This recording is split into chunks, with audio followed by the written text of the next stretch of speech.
चोरी केलेस तू माझे पैसे आणि वाटलं की आता तुझी चौकशी होणार आहे म्हणून पैसे परत करतोयस। मॅनेजर साहेबांना सांगतो, दे माझे पैसे। हे घ्या। आणि हो, चोरले नव्हते मी। जर चोरले असते तर तुम्हाला दिले थोडी असते, खिशात लपवून नसते ठेवले। मग घेतले का होतेस माझे पैसे? का बोलत नव्हतास? मला बघायचं होतं की एक पैसा हरवल्यावर तुम्हाला किती त्रास होतोय। मला त्रासात बघून तुला आनंद होत होता, मजा येत होती? मुळीच नाही, फक्त तुम्हाला त्रास देऊन काहीतरी समजावायचा प्रयत्न करत होतो। काय सांगायचं होतं? हेच की तुमचा एक पैसा हरवला म्हणून तुम्हाला एवढा त्रास होतोय। तर मग जरा विचार करा, ज्या जातीची ओळख, ज्या जातीचं अस्तित्व अनेक वर्ष हरवलेलं असेल, तर त्या जातीच्या लोकांना काय वाटत असेल, त्यांना काय जाणवत असेल, त्यांना किती दुःख त्रास होत असेल हे सगळं विचार करून की एवढ्या वर्षांपासून, हजारो वर्षांपासून समाजात कोणीही आपल्याला स्थान देत नाहीये, कोणी आपलं समजत नाहीये। आणि अशाच जातीचा एक व्यक्ती मोठा संघर्ष केल्यानंतर तुम्हा सगळ्यांमध्ये काम करायला आला असेल, तर तुम्ही त्याला नीट कामही करू देत नाही। बस एवढंच समजावायचं होतं तुम्हाला।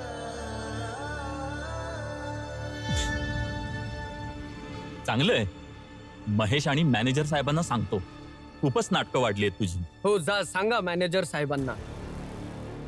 आणि मॅनेजर साहेबांना हे सुद्धा सांगा की माझ्या पैशांना भीमरावनी स्पर्श केला आणि मी त्याच्याकडून तो पैसा परत घेतला, पण तेव्हा तुमचा धर्म भ्रष्ट नाही झाला। पण जेव्हा हा भीमराव पेपरचं बंडल स्पर्श करतो तेव्हा तुमचा धर्म भ्रष्ट होतो। सांगा मॅनेजर साहेबांना।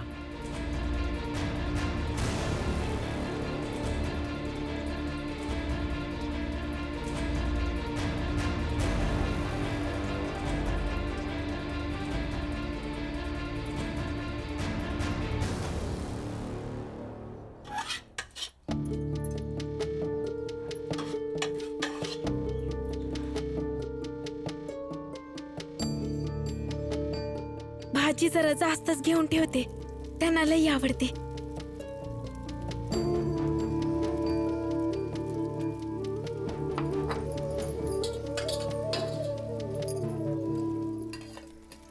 रमा, जाऊया? भय उशीर होतोय, मग काम शोधायला बी जायचंय ना। तुम्ही दोघी जेवण तर बांधून घ्या। दादांनी सांगितलं होतं ना तुम्हाला जेवण बांधायला? का तुम्ही दोघी खोटं बोलल्या माझ्याशी? अरे नाही नाही, खोटं का बोलू, आता बांधतो जेवण। हा मग मी त्यांच्यासाठी जेवण घेऊन जाते। तुम्ही दोघी माझ्या संग येऊन तुमचा येळ कशाला वाया घालवाल? मग तुम्ही दोघी दादांसाठी जेवण घेऊन जा, मी त्यांना जेवण देऊन मग तुम्हाला भेटते। हा, मग आपण बाजारातल्या चौकात भेटूया 1 तासानंतर। मग काम शोधायला जाऊया, ठीक आहे? ठीक आहे।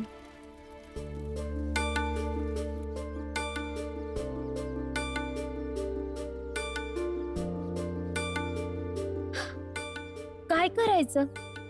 आपण जेवण तर घेऊ त्यांच्यासाठी, पर ते दोघं जेवण जेवतील आणि मग ते दोघं कुठं काम करतायत हे आपल्याला माहित बी तर नाही। पर जेवण तर घ्यावंच लागल, कारण रमाचा काय भरोसा नाही की आपल्याला थांबून जेवण बी शोधायला लागल। आणि जर तिला शक झाला की आपण दोघी खोटं बोलतोय, तर ती शोधाशोध नक्कीच करील। ठीक आहे, मग घेऊया जेवण, त्यांनी जेवावं म्हणून प्रयत्न करू, कारण ते आपले पती आहेत। जेवले तर आपल्याला चांगलंच वाटेल। मी डबा आणते। हा,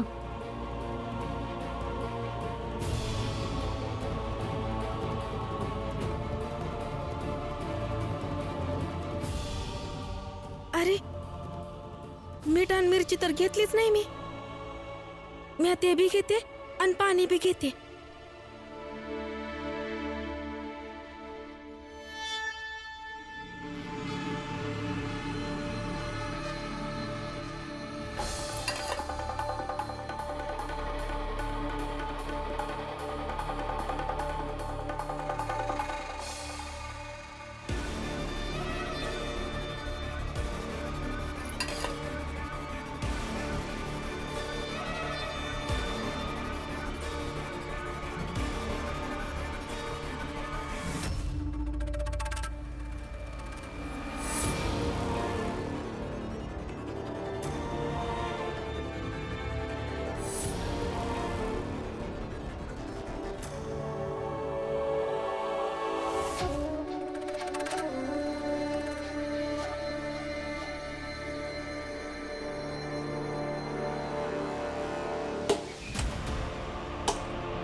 आनंद,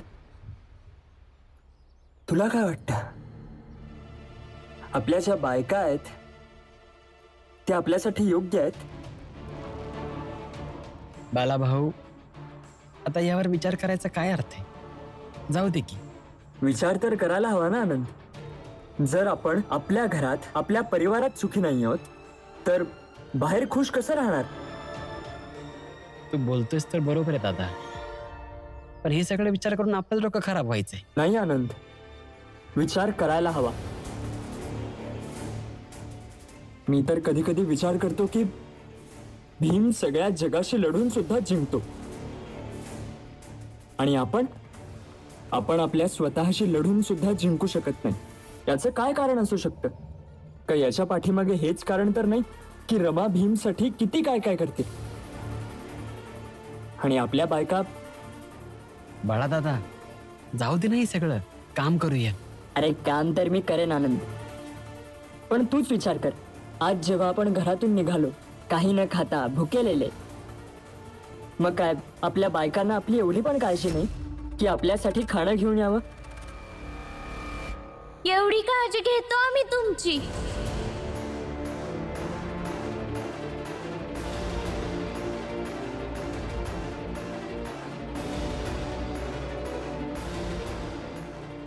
थोडं खाऊन घ्या. उपकार नकोयत आम्हाला. नाहीतर आत्ता जेवायला द्याल आणि नंतर 2 गोष्टी ऐकवून दाखवाल की तुमच्यासाठी जेवण घेऊन आले होते. एक दिवस जेवलो नाही तर उपाशी मरणार नाही होत आम्ही.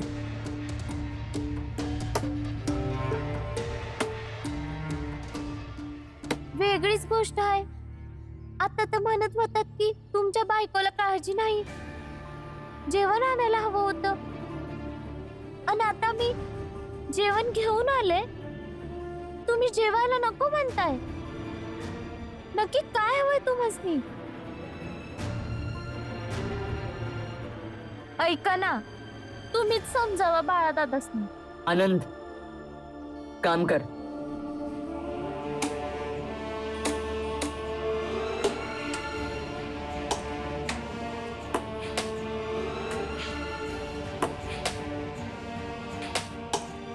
अरे जेवून घ्या ना. वय काहीतरी जेवून घ्या. सुरेश सांगत होता तू त्याला खूप ज्ञान देत होतास, पण तुझे हे ज्ञान जास्त दिवस इथे चालणार नाही. 2-4 दिवस विनाकामाचा राह इथे, त्यानंतर मी वृत्तपत्राच्या मालकाला तुझी कंप्लेंट करून टाकेन. मग शिफारशीने मिळालेली नोकरी शिफारशीनेच निघून जाईल. पण मी तर व्यवस्थित काम करायला तयार आहे. तुम्ही मला कामच करू देत नाही आहात. बस बस, राहू देत.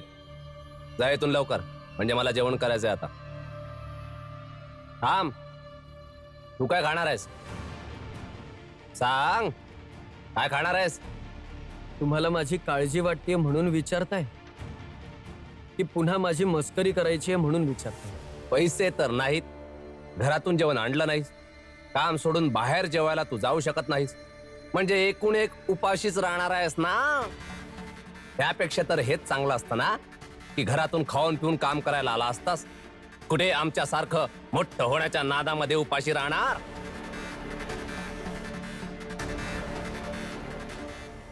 थांब, उभा राहा इथे, मला जेवताना बघ, म्हणजे तुला भुकेची जाणीव लवकर होईल आणि सोबतच तुझ्या लाचाराची सुद्धा जाणीव होईल. सर,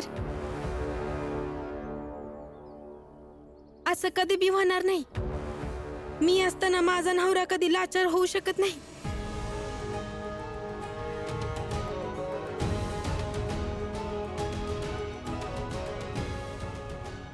जेवण घेऊन आले, आणि जो व्यक्ती आम्हा लोकांसाठी सतत विचार करतो त्यांना उपाशी ठेवायचं पाप नाही करू शकत मी. आणि आम्ही याच गोष्टीसाठी तर लढाई लढतो की तुम्ही तुमचं काम करा आणि आम्हाला आमचं काम करू द्या. कुणी कोणाला लाचारी दाखवू शकत नाही, मग ते जीवन असो किंवा जेवणाची वेळ असो. थांब, यासाठीच बोलतात की भाषण देणारा व्यक्ती कुठूनही शिकू शकतो, परंतु संस्कार मोठ्यांकडूनच येतात. या ऑफिस मध्ये जर तू काम नाही करत तर मग इथे येतेस कशी? मी बाहेर जाऊन जेवून येतो.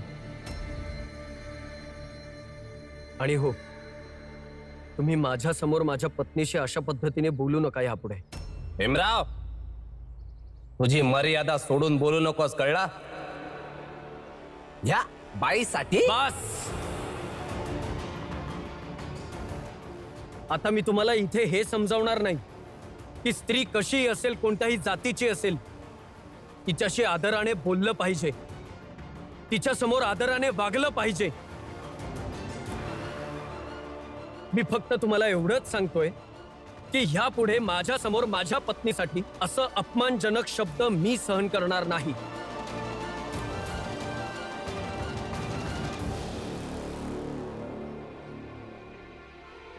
काय करणार आहेस? जिथे काम करतोस तिथल्याच मालकाला समजावला निघालास? सर, मी तर फक्त तुम्हाला याचना करतोय की माझ्या पत्नीसोबत ह्या पद्धतीने बोलू नका. आणि हो, ही याचना मी वृत्तपत्राच्या मालकाशी नाही, वृत्तपत्राच्या मॅनेजरशी करतोय. जेवण करून येतो. सोडणार नाही याला.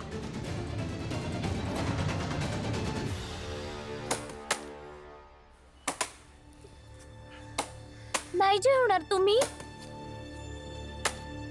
काय झालंय तुम्हासनी? तुम्ही तर असं नव्हतात. बाळादादांसोबत राहून बाळादादांचे रंग चढले. मी असं नव्हतो म्हणजे? माणूस बदलू शकत नाही का? माणसाला जसं वाटेल तसं तो बदलू शकतोय, बरं का? आणि हा बाळा भाऊ आहे माझा, यांचा रंग चढतोय म्हणजे? लक्ष्मी, तुला थोडं सांभाळून बोलत जा माझ्यासोबत. आणि मला काय खायचं पण नाहीये. जा इथून, जा. ठीक आहे, यानंतर आम्ही रमाला भेटणार आहे. आम्ही तिला समज सांगणार जे जे हित झालं. चला ताई.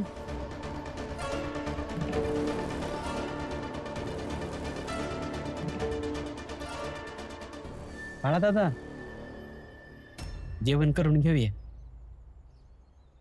नाहीतर हे जाऊन रमाला बोलतील आणि सगळ्यांना सगळं समजत.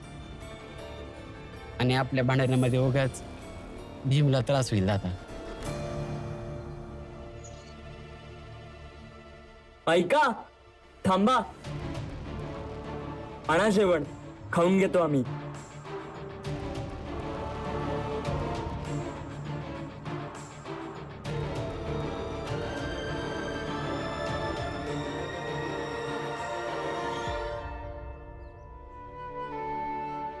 आज तुमच्या आवडीची भाजी केली आहे म्हणून जरा जास्त आणली आहे.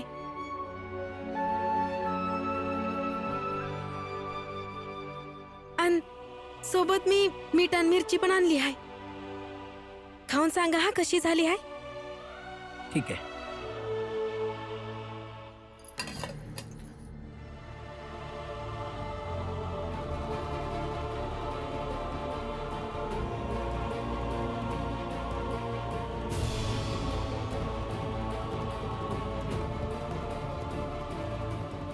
यातच भाजी ठेवली होती.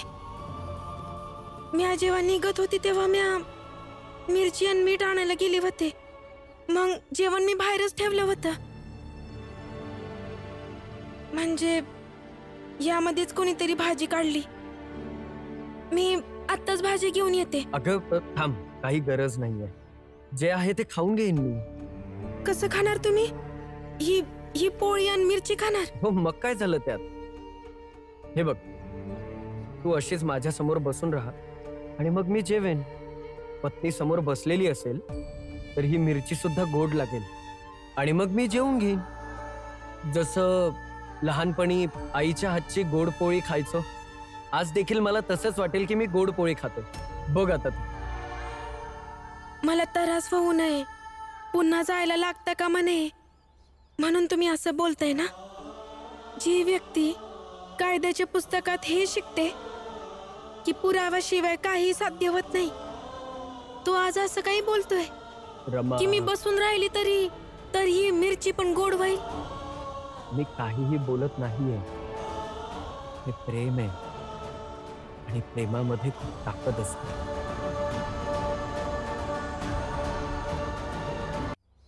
कायद्यानं व्यवस्था बदलू शकते, समाज चांगला होऊ शकतो, पण संसार तर प्रेमामुळेच चालतो ना. आणि ते सुद्धा तर प्रेमच होतं ज्या सकाळी जसा मी निघणार होतो तशी तुला जाग आली होती. जर प्रेम तुला जागा करू शकतं तर मग ह्या मिरचीला गोड देखील बनवू शकतं.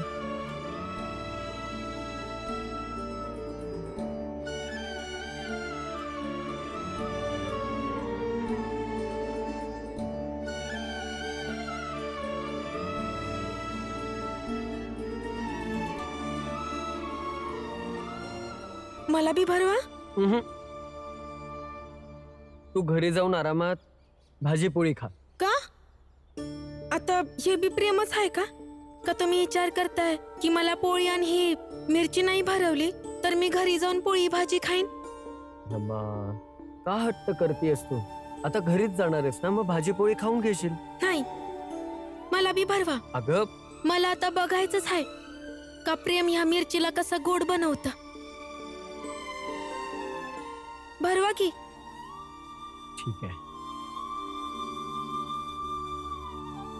प्रेम न बारी उपजे, प्रेम न हाट बेकार, राजा प्रजा जो ही रुचे, सिस देही ले जा.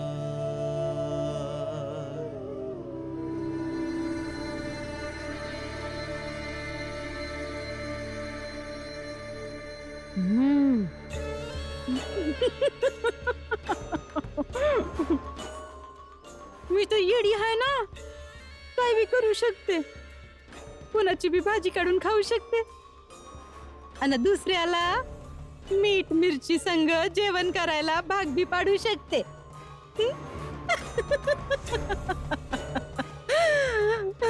मजा आली.